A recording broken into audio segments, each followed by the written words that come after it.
Hi friends, good evening. எல்லோரும் எப்படி இருக்கீங்க? உங்களுக்கு எக் 65 எப்படி பண்ணலாம், இதேமாரி சாஃப்டாக டேஸ்ட்டாக வீட்டிலையே சூப்பராக செய்யலாம். வாங்க எப்படி செய்யலான்னு பார்க்கலாம். அதுக்கு ஃபஸ்ட்டு என்னென்ன தேவைப்படுன்றதை நான் சொல்கிறேன், நோட் பண்ணி வச்சுக்கோங்க. 3 வெங்காயம், அரை பச்சை மிளகாய் இருந்தால் போதும். ஏன்னா இதை எக்கை குக் பண்ணுறதுக்காக. இதை சின்ன சின்னதாக வெங்காயம் வெட்டியாச்சு, பச்சை மிளகாவும் வெட்டி வச்சாச்சு. முட்டை 5, இது நமக்கு ஏற்ற மாதிரி. இதில் தனி மிளகாத்தூள், கரம் மசாலா, மிளகுத்தூள், உப்பு வச்சுருக்கோம். ஒரு பாத்திரத்தில் ஒரு கடாய் மாதிரி வச்சுக்கோங்களேன். தண்ணி நல்லா தேவையான அளவு வச்சு அது கொதிக்க வைக்கணும். அதுக்கு முன்னாடி நம்ம முட்டை 65க்கான முட்டையை ரெடி பண்ணிக்கலாம். வெங்காயம், பச்சை மிளகா, அந்த மசாலா அண்டு சால்ட்டு, அது எல்லாத்தையும் சேர்த்து நல்லா மிக்ஸ் பண்ணிக்கலாம். அப்படின்னா அந்த உப்போட லெவல்லாம் நல்லா சமமாகிற மாதிரி நல்லா மிக்ஸ் பண்ணி எடுத்துக்கலாம். இப்போ மிக்ஸ் பண்ணி முடித்த பிறகு ஒவ்வொரு முட்டையாக எடுத்து இப்போ நம்ம உடச்சி ஊற்ற போகிறோம். இப்போ நம்ம ஃபஸ்ட்டு முட்டை உடச்ச பிறகு நம்ம உப்பு போடுறோன்னா நல்லா மிக்ஸ் ஆகாது.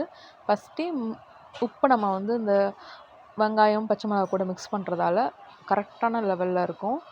ஸோ இப்போ முட்டை உடச்சாச்சு. இப்போ நல்லா ஸ்பூன் வச்சு நல்லா மிக்ஸ் பண்ணிக்கலாம். அந்த மசாலா, உப்பு, அப்புறம் ஆனியன், பச்சை மிளகாய் எல்லாம் மிக்ஸ் ஆகிற மாதிரி நல்லா மிக்ஸ் பண்ணிக்கிட்டோம். இப்போ மிக்ஸ் பண்ணி முடித்த பிறகு இப்போ ஆல்ரெடி நம்ம சுடு தண்ணி வச்சுருக்கோம் இல்லையா, கொதிக்க வச்சு இப்போ அதில் தான் நம்ம குக் பண்ண போகிறோம். ஸோ ஆல்ரெடி சுடு தண்ணி நல்லா கொதிக்க ஆரம்பிச்சிருச்சு. இப்போ அதில் இந்த பாத்திரத்தை வச்சுக்கலாம். வச்சுட்டு அது மேலே ஒரு பிளேட் போட்டு நல்லா க்ளோஸ் பண்ண போகிறோம். அப்போ தான் நல்லா அது குக் ஆகி வரும். ஸோ நல்லா க்ளோஸ் பண்ணி வச்சுக்கலாம். இப்போ கரெக்டாக டைமிங் அதுக்கேற்ற மாதிரி நம்ம எடுத்துக்கலாம். இப்போ ஒரு 5 மினிட்ஸ் கூல் பண்ணிக்கலாம். கூல் பண்ணி முடித்தவொடனே இப்போ அதுக்குள்ளேயே நம்ம மசாலா ரெடி பண்ணியிருக்கோம்.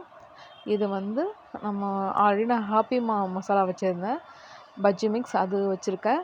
ப்ளஸ் சிக்கன் 65 மசாலா வச்சுருக்கோம், கார்ன்ஃப்ளவர் மாவு, ஓகேவா, கொஞ்சமாக மிளகாய்த்தூள், உப்பு நல்லா மிக்ஸ் பண்ணிக்கிட்டோம். உப்பு மட்டும் பார்த்து போட்டுக்கோங்க. ஆல்ரெடி ஹாப்பி மாவுலேயே இருக்கும், ப்ளஸ் நம்மளோட 65 மசாலாலேயும் இருக்கும். ஸோ அதனால் பார்த்துக்கோங்க. 65க்கு எவ்வளோ தேவைப்படுதோ அதுக்கேற்ற மாதிரி யூஸ் பண்ணிக்கலாம். சின்ன சின்ன பீஸாக நம்ம கட் பண்ணி எடுத்துக்கலாம்.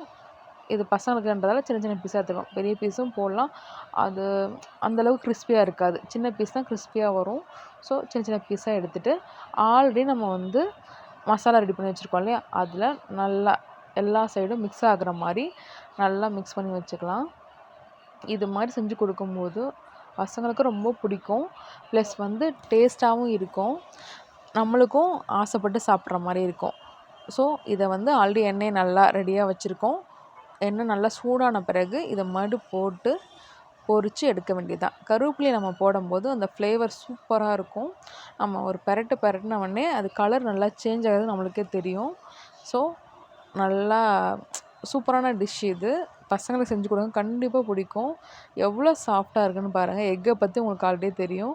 ஸோ முட்டையிலும் இது மாதிரி செஞ்சு சூப்பராக பசங்களுக்கு பிடிச்ச மாதிரி கொடுக்கலாம். நம்மளுக்கும் பிடிக்கும், வீட்டில் இருக்க பெரியவங்களும் நல்லா சாப்பிடுவாங்க. டிஃப்ரெண்ட்டாக செஞ்சு பார்க்கலாம், நல்லாயிருக்கும். நீங்களும் ட்ரை பண்ணி பாருங்கள் ஃப்ரெண்ட்ஸ். தேங்க்ஸ் ஃபார் வாட்சிங். See you.